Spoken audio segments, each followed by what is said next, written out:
Karine Vergnol sur BFM Business. Et à suivre dans Good Luxe Paris, dans un instant, notre artisan du jour est une créatrice textile. La petite pause déj d'Emmanuel Rubin dans le 15e arrondissement de Paris. Mais tout de suite, notre entreprise du jour, un pied à Paris, un pied au Cambodge, une société très COP21.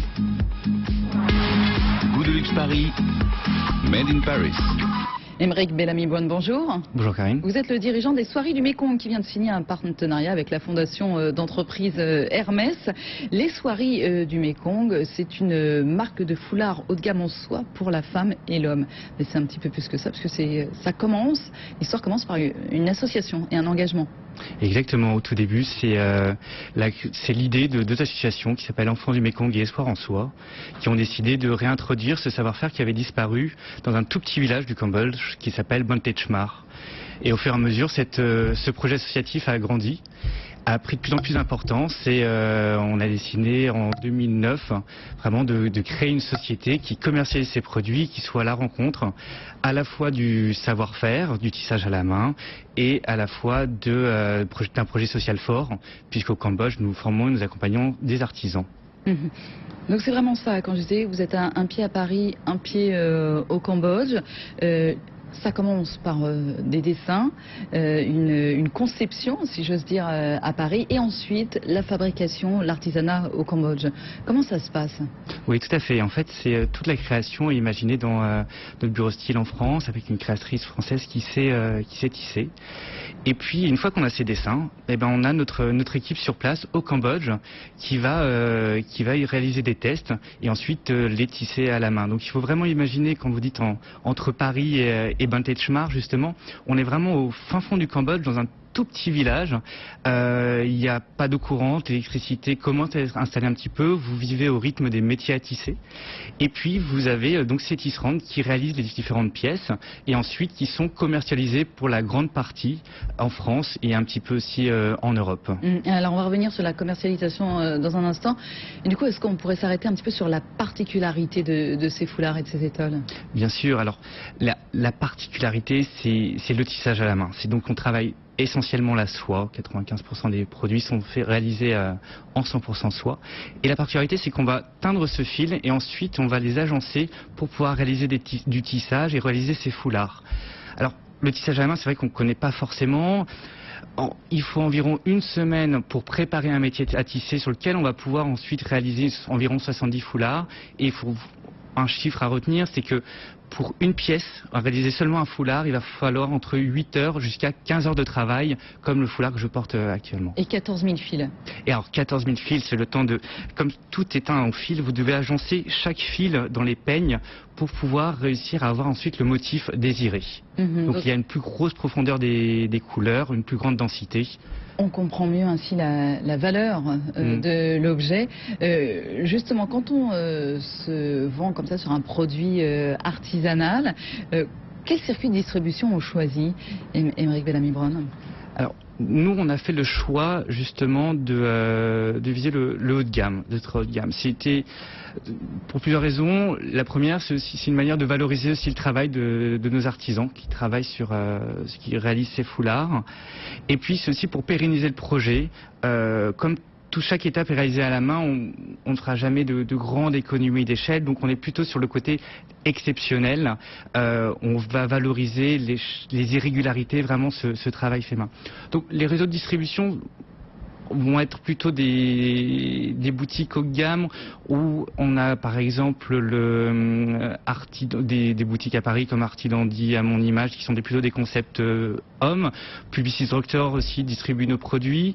On va essayer d'avoir justement le printemps, les galeries Lafayette. Il faut réussir à aller dans ces réseaux de distribution pour apporter plus de visibilité. Et puis il y a aussi le site internet. Bien sûr, soirée-du-mékong.fr, voilà, où on trouve là pour le coup toutes vos collections. Est-ce que vous êtes au rythme des collections d'ailleurs, comme dans la mode, ou est-ce que de toute façon c'est assez... Désormais des foulards on en porte assez facilement été comme hiver. Est-ce que ce sont les mêmes matériaux été comme hiver? Alors, on va être sur du Mékong, on travaille sur 2 collections par an pour être en phase justement avec les grands magasins, avec les distributeurs. Le but, c'est de prendre tous ces codes qui existent déjà pour réussir ensuite à correspondre et puis à réussir à émerger par rapport aux autres marques. L'avantage qu'il y a avec Soirée du Mékong, c'est qu'en effet l'accessoire, le foulard en soi, est un accessoire un petit indémodable et vous pouvez en avoir plusieurs, et on est moins sujet au côté créateur. Mais par contre, il faut renouveler sans cesse nos collections, c'est ce qu'on fait 2 fois par an. Alors, on parlait de valeur ensemble, Aymeric Bellamy-Bonne, tout à l'heure. Du coup, on est quoi sur, on va dire, un prix moyen d'une centaine d'euros?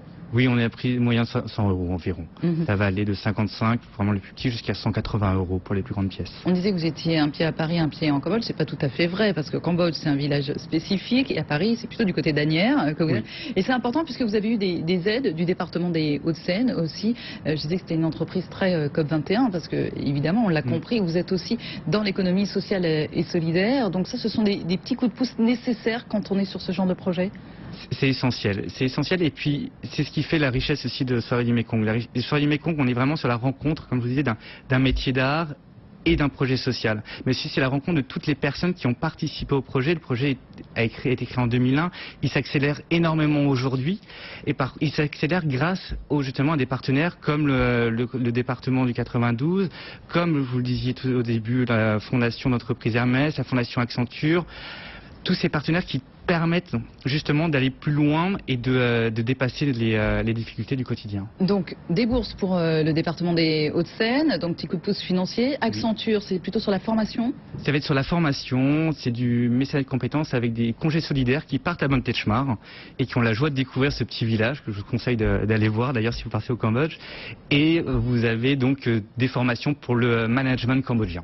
Et la Fondation d'entreprise Hermès, alors? La Fondation d'entreprise Hermès nous aide à créer des ateliers de village qui vont nous permettre d'améliorer le suivi des tisserandes. Aujourd'hui, il y a environ 70 tisserandes qui travaillent sur le projet Soirée du Mékong. Elles travaillaient chez elles. Aujourd'hui, on les rassemble dans des lieux de vie où elles vont être une dizaine de personnes. Et l'objectif, justement, c'est de les accompagner, de les former et justement d'avoir un suivi beaucoup plus régulier qui permette d'améliorer aussi notre mission sociale. Non, parce qu'on l'a compris, tout ça est un engagement sur le long terme, on l'imagine bien. Justement, vous disiez que tout s'accélérait, les Soirées du Mékong datent de 2001, aujourd'hui c'est un chiffre d'affaires de 350 000 euros, vous êtes 4 collaborateurs, 70 au Cambodge, vous le disiez. Ça veut dire, vous en êtes tous, c'est quoi l'étape d'après, Aymeric Bellamy-Bonne? Alors, la prochaine étape, c'est réussir notre diversification. C'est-à-dire aujourd'hui, on s'est concentré sur le foulard en soie. C'est là où on peut le mieux exprimer le savoir-faire du tissage à la main. La prochaine étape, c'est diversifier les produits, diversifier les matières. On commence déjà à tisser le soie lin. On commence déjà aussi, là, on fait des tests en soie cachemire. Donc, diversifier. Mais quand vous dites diversifier sur la façon de faire les foulards et les étoiles, ou carrément de faire d'autres produits? Et alors, diversifier les étoiles et les foulards, et diversifier aussi avec de nouveaux produits. Comme on peut très bien imaginer, on est en train d'y réfléchir sur des bijoux, sur comment associer aussi le tissage à la main à des sacs. Voilà, donc si on est constamment... Et du coup, ça serait toujours avec le Cambodge? Aujourd'hui, oui. Après, on est vraiment ce côté de rencontre que j'aime beaucoup. Le savoir-faire du tissage à la main, on l'a à Ban Techmar.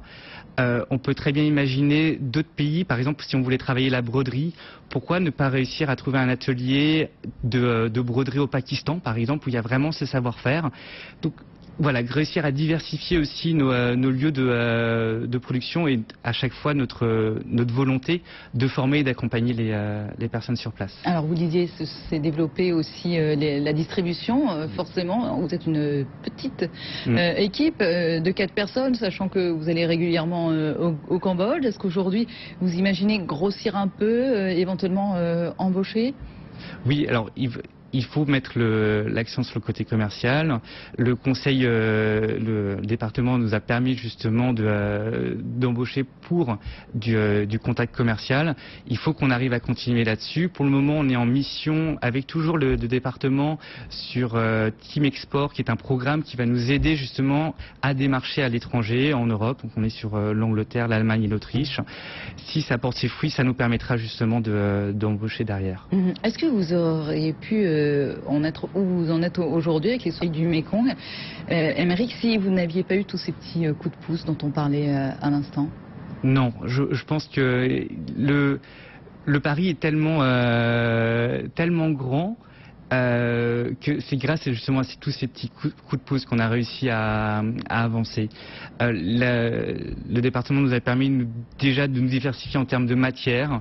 Les autres partenaires nous ouvrent des portes sur le côté commercial, mais aussi nous aident à prendre à chaque fois du recul pour trouver cet équilibre de valorisation d'un savoir-faire et de pérenniser une activité sociale au Cambodge. Merci beaucoup à vous, Émeric Bellamy-Braun, dirigeant des Soiries du Mékong. Merci beaucoup. Allez, on va continuer à parler.